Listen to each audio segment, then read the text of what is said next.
The twin suns of Calari Prime had been burning for over 4 billion years, but today something was terribly wrong. Dr. Niravel pressed her crystalline hand against the observation deck window, watching as violent solar flares erupted from both stars like angry serpents of fire. "The magnetic fields are destabilizing faster than our model predicted," she whispered to her colleague, Elder Quintar. Her voice carried the musical quality that all Calari possess, but today it trembled with fear. The Calari were beings of pure energy housed in delicate crystal shells. They looked like living diamonds that caught and refracted light in impossible ways. For millennia, they had thrived in the perfect electromagnetic balance created by their twin suns. But now that balance was collapsing. Elder Quintar studied the data flowing across their quantum displays. Numbers that should have been stable were fluctuating wildly.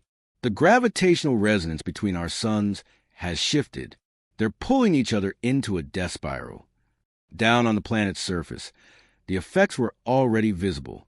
Entire cities of crystal spires were dimming as their inhabitants weakened. The Calari needed specific frequencies of stellar radiation to survive, and those frequencies were changing by the hour. Children were the first to suffer, their small forms unable to adapt to the electromagnetic chaos. In the capital city of Sarandar, panic was setting in. Millions of Calari filled the plaza outside the High Council chambers, their bodies flickering like candles in a storm. They had never known fear like this. Their civilization had mastered space travel, consciousness transfer, and dimensional folding, but they couldn't stop two dying stars. Admiral Verilyn stood before the emergency session of the High Council. Her usually radiant form appeared dull, weakened by the stellar instability. "Honored elders, our scientists estimate we have 6 rotations before the cascade becomes irreversible. After that, no Calari can survive in this system." The math was brutal. 17 billion souls across 12 worlds, all needing evacuation before their suns tore each other apart. The Calari had ships, but nothing capable of moving their entire civilization in such a short time. "We must call for help," Elder Quintar announced, his melodic voice heavy with the weight of the decision. In all their history, the proud Calari had never asked other species for assistance. The distress signal went out on every known frequency, broadcast across the galaxy in hundreds of languages. The message was simple but desperate. "This is a Calari Federation requesting immediate evacuation assistance. Our binary star system is collapsing. 17 billion lives hang in the balance. We offer our most advanced technologies in exchange for aid." The responses began arriving within hours. The mighty Zentoran Empire sent their regrets, citing the impossibility of the mission. Their massive dreadnoughts were too slow, too cumbersome for such delicate work. The Peaceful Meridian Alliance ran probability calculations and declared the rescue attempt had a less than 3% chance of success. Species after species reviewed the data and reached the same conclusion. It was a suicide mission. The elegant Syrian Confederacy sent a particularly cold response. "While we sympathize with your plight, we cannot risk our vessels and crews on such a venture. The gravitational anomalies alone would destroy any ship attempting to reach your inner worlds." Hope was fading when Admiral Verilyn noticed something strange on her communication console. A new signal was coming in from the Outer Rim territories, a region most civilized species avoided. The transmission was rough, crackling with interference. "Federation vessels, this is Captain Billy Thompson of the Terran Rescue Corps. We've received your distress call and are already en route. Estimated arrival time, 36 hours. Hold tight down there." Elder Quintar looked confused. "Terran? I'm not familiar with that designation." Dr. Niravel quickly accessed their cultural database. What she found made her energy form flicker with uncertainty. "They're from a world called Earth, located in what we call the Death Zone. It's a planet of extreme gravity, toxic atmosphere, and violent weather. The inhabitants are classified as Deathworlders." The term sent ripples of fear through the council chamber. Deathworlders were species that evolved on planets so hostile that survival itself was considered impossible by galactic standards. They were known throughout civilized space as crude, violent, and unpredictable. They actually responded Admiral Verlin said, staring at the message in disbelief. When everyone else calculated the odds and walked away, the Deathworlders said yes. Outside the council chambers, word was spreading through the crystal cities. Help was coming, but from the most unexpected source. The Kalari had always prided themselves on their advanced civilization, looking down on the brutal species that scraped out existence on harsh worlds. Now those same primitive beings were their only hope for survival. The first sign that something was terribly wrong came when the Kalari's long-range sensors picked up the approaching fleet. Dr. Niravel stared at the readings in confusion, then checked her instruments twice to make sure they weren't malfunctioning. "Elder Quintar, you need to see this," she called out, her crystalline voice tight with worry. "The rescue fleet, their ships are reading as combat damaged." The Elder moved to her station, his energy form pulsing with concern. Perhaps they encountered hostiles en route? "No, sir. These damage signatures are old. Some of them look like they've been patched and repatched dozens of times. And their hull compositions, I've never seen anything like this. They're using materials that should have disintegrated under normal space travel conditions."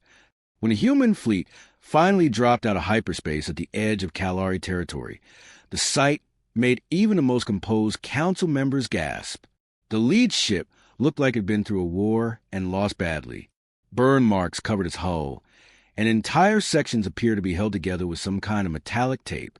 Captain Billy Thompson's voice crackled over the communication channel, cheerful despite the static. "Kalari Control, this is the rescue fleet.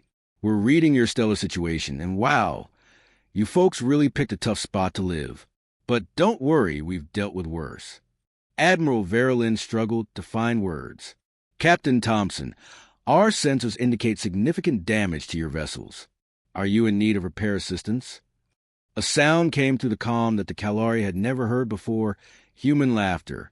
"Ma'am, if we waited for our ships to be pretty, we'd never leave port. The Ironwool here has been through 3 black hole encounters, 2 solar storms, and that time we had to ram our way through an asteroid field. She's ugly, but she flies." The Kalari watched in stunned silence as the human fleet moved closer to their dying stars. What they saw defied everything they knew about spaceship design. These vessels looked more like flying junkyards than sophisticated starships. Welded patches covered hull breaches. Exposed cables ran along exterior surfaces.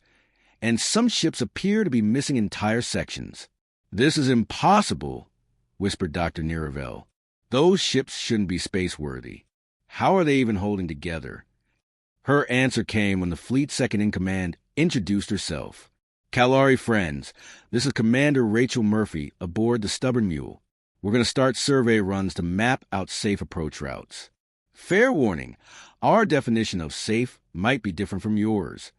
The survey runs began immediately, and the Kalari couldn't believe what they were witnessing. The human ships dove directly into gravitational fields that would have crushed any civilized vessel. They flew through radiation storms that should have fried their electronics, and when their shields failed, they just kept going. Captain Thompson's ship led the way, weaving between solar flares like it was some kind of game. "Kalari Control, we're seeing some beautiful gravitational anomalies out here. The way your twin stars are warping spacetime is really something. Makes for interesting flying. Captain, Admiral Verlin transmitted urgently. You're approaching radiation levels that will be lethal to organic life forms. Appreciate the concern, Admiral, but we've got good shielding. Well, adequate shielding. Okay, we got some shielding and a really good medical bay. But it wasn't just humans aboard these impossible ships. As the fleet settled into formation, the Kalari began picking up other life signs, species they'd heard of only in whispered stories. The rock-skinned granite folk who lived on worlds where the surface temperature could melt steel. The energy-adapted void swimmers who actually thrived in the vacuum of space. Beings that had evolved in environments so harsh that normal physics seemed like gentle suggestions. Commander Murphy's voice came through again, this time addressing her mixed crew over an open channel. "All right, you beautiful disasters, we got 17 billion civilians depending on us. Tom, I need you and your granite folk to start reinforcing the cargo bay walls. We're going to be packing people in tight. Lisa, Get your void swimmers ready for external repairs. We're going to take some hits out there. The casual way she talked about flying into certain danger made the Kalari's energy forms flicker with anxiety. These beings weren't just volunteering for a difficult mission. They were treating it like routine work. Elder Quintar finally found his voice. Captain Thompson, are your crews trained for this type of rescue operation? Well, sir, can't say we've ever evacuated crystal people from dying binary stars before. But we've pulled miners out of collapsing asteroids, rescued survey teams from gas giant storms, and once we had to evacuate an entire colony from a planet that was literally falling into its sun. This is definitely in our wheelhouse. The most terrifying part wasn't their casual attitude toward death. It was a growing realization that these primitive Deathworlders might actually succeed where the galaxy's most advanced civilizations had refused to even try. The rescue operations began at the break of dawn on the second day, though dawn and dusk had lost all meaning as the twin stars erupted in chaotic bursts of deadly radiation. Commander Jack Harper sat in the pilot seat of his transport ship, the Reckless Gamble, studying the swirling maelstrom of fire and twisted space ahead of him. Okay, people, here's the situation, he announced to his mixed crew of humans and aliens over the intercom. We got 3 million Kalari trapped on the mining station orbiting the outer star.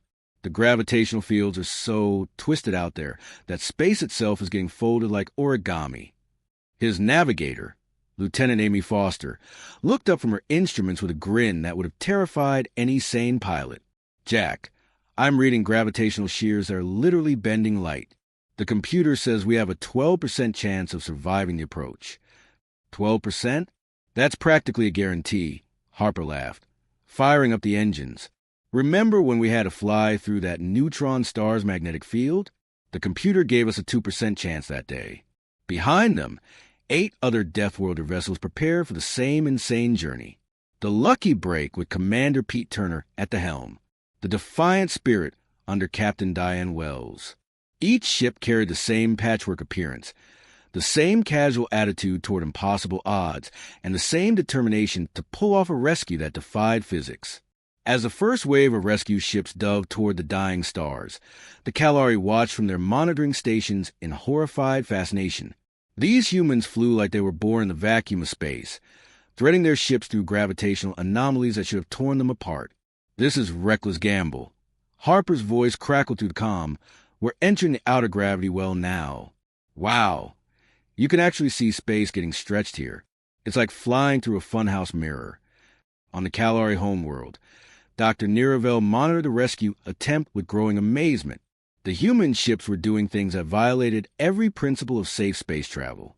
When massive solar flares erupted from the dying stars, instead of retreating, they flew directly into the plasma streams. Why are they flying toward the solar flare? She asked Admiral Verilyn in bewilderment. The Admiral was equally confused until Harper's voice provided the answer. Amy, that Class 9 flare is going to fry our port shields. But if we ride the edge of it, we can use the magnetic field to slingshot around the gravity well. Should cut our approach time in half. You want to surf a solar flare?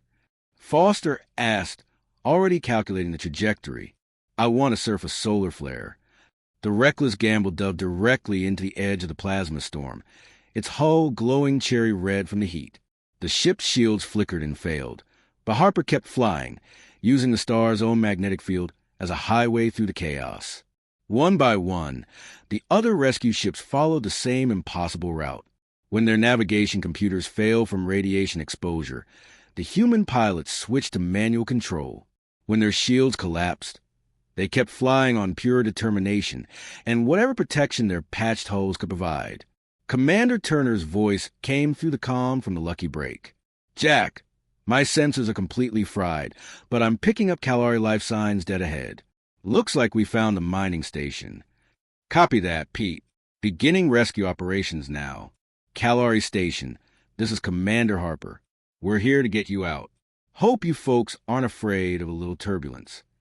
The evacuation began immediately, but the conditions were beyond anything the Kalari had ever experienced. The human ships had to dock with the mining station, while both structures were being battered by gravitational waves that warped space itself. Normal docking procedures were impossible.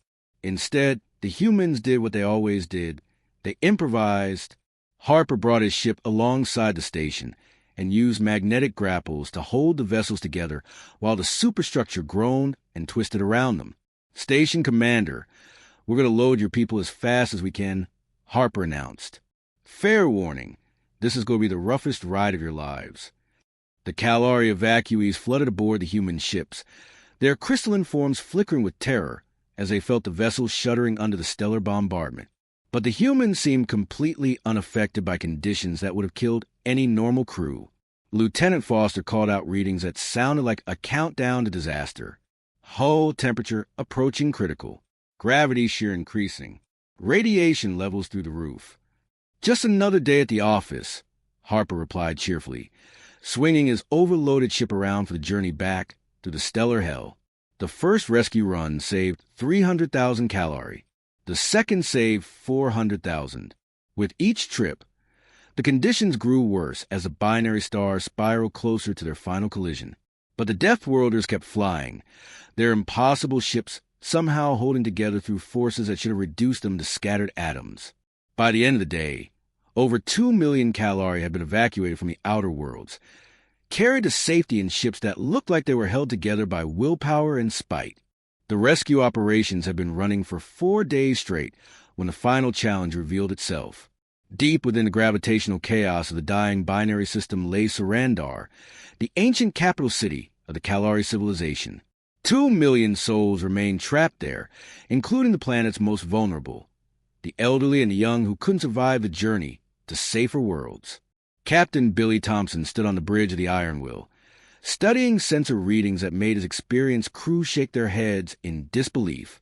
The gravitational forces around Sarandar had reached impossible levels. Space itself was twisted into knots, and the radiation was so intense it would cook any normal ship in seconds. "Captain, those aren't just dangerous readings," reported his chief engineer, Lieutenant Ross Campbell. "The gravitational gradient is so steep that any ship trying to reach the surface will be torn apart by tidal forces. It's like trying to fly into a black hole." Thompson nodded grimly, but his eyes never left the display, showing those 2 million life signs on the doomed planet. "How long do we have before the final collapse?" 6 hours, maybe 8 if we're lucky," came the reply from Navigation Officer Kelly Brooks. "After that, the stars will merge and everything in this system becomes superheated plasma." The other ship captains were already calling in, their voices tight with the same realization. Commander Pete Turner from the Lucky Break was the first to speak up. "Billy, my ship took heavy damage on the last run. Hull breach on 3 decks, and the artificial gravity is failing, but I can still fly her." Captain Diane Wells aboard the Defiant Spirit chimed in next.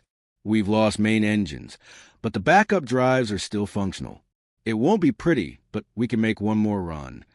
Commander Jack Harper's voice crackled through from the reckless gamble, which was barely holding together after days of punishment.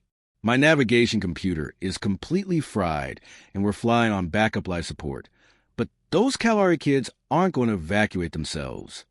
Thompson felt a familiar weight settle on his shoulders, the burden every rescue captain knew. The math was simple and brutal. 5 ships, 2 million lives, and gravitational forces that would destroy anything that tried to reach the planet's surface. It was a suicide mission, and everyone knew it. "All right, people," he announced to the fleet. "We all signed up for this job, knowing the risks. Those Kalari down there are counting on us, and we've never left anyone behind before. We're not starting now." The final convoy formed up in space above the dying world.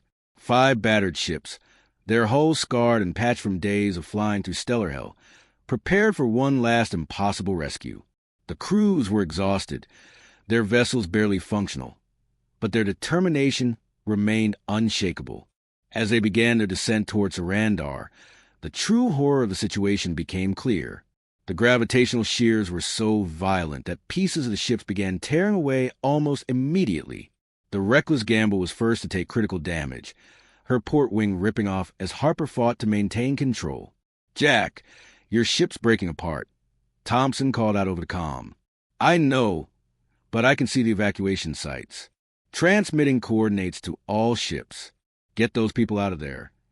Harper's ship held together just long enough to guide the others to the Kalari evacuation points before the gravitational forces finally won. The reckless gamble crumpled like paper, but not before Harper managed to save 500,000 lives by marking the safest approach routes. Commander Turner's lucky break lasted until they reached the lower atmosphere. The ship had been held together more by hope than engineering for the past 2 days, and the final descent finished what the stellar radiation had started. Turner's last transmission was coordinates for another evacuation zone before his ship vanished into the plasma storm. Captain Wells pushed the Defiant Spirit deeper than any ship should have gone, her vessel's hull glowing white-hot as she loaded the last of the elderly Kalari, who couldn't make the journey to the other pickup points. The ship's death was spectacular, lighting up the darkening sky as it vaporized, but not before every life aboard had been transferred to Thompson's vessel. Commander Rachel Murphy and the Stubborn Mule had been running evacuation support from orbit, but when she saw how many Kalari were still stranded, she dove her ship into the inferno as well. Her engineering expertise kept the rescue operation running even as her own vessel fell apart around her, coordinating the final evacuation until the stellar collapse claimed her ship too. Thompson's Iron was the last ship left, overloaded with survivors and flying on nothing but determination. The stellar merger had begun, and waves of destruction were racing outward from colliding stars. Every instrument on his bridge was screaming warnings that would have sent any sane pilot fleeing for deep space. Instead, Thompson pushed his failing ship harder, racing the expanding shockwave as he carried the final load of Kalari refugees toward safety. His ship's hull was coming apart, life support was failing, and the engines were held together by spare parts and prayers. The Iron will clear the destruction zone with seconds to spare, her crew unconscious from radiation exposure and her captain barely alive at the controls. But in her cargo bays, 2 million Kalari survivors huddled together, saved by the sacrifice of crews who had given everything for strangers they'd never even met.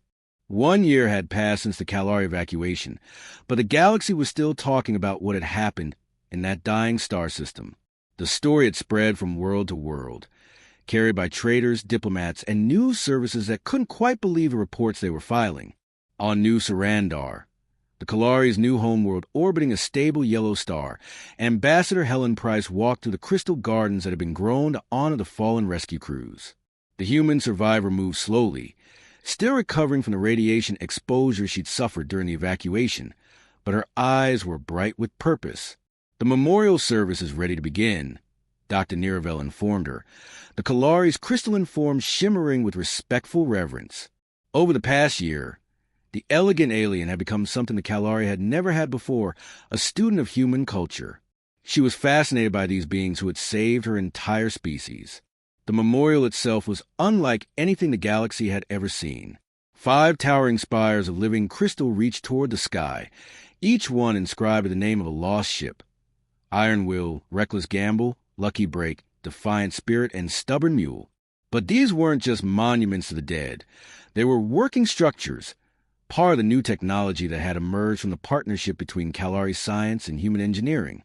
Elder Quintar approached the podium, his energy form pulsing with emotions that the Kalari language had no words for. "Before the humans came," he began, his musical voice carrying across the gathered crowd of thousands, "we believed that intelligence was about calculation. We thought wisdom meant knowing when something was impossible." In the audience, representatives from dozens of galactic civilizations listened in uncomfortable silence. The Zentoran Empire, the Meridian Alliance, the Syrian Confederacy, all the species that had run their numbers and decided the Kalari weren't worth saving. They had come to New Sarandar, expecting to find a primitive world struggling to rebuild. Instead, they found something that challenged everything they thought they knew about civilization. The technology surrounding them was proof of what could happen when Kalari quantum consciousness met human determination. Impossible structures that bent space and time, ships that could fly through conditions that would destroy anything else, communication systems that worked by principles no computer could calculate. It wasn't just advanced, it was revolutionary. Captain Billy Thompson stepped forward to accept the Kalari's highest honor on behalf of the fallen crews. The human looked tired but proud, still bearing the scars from his ship's final run through the stellar collapse. He had been the only rescue captain to survive, and the weight of representing his lost friends was visible on his weathered face.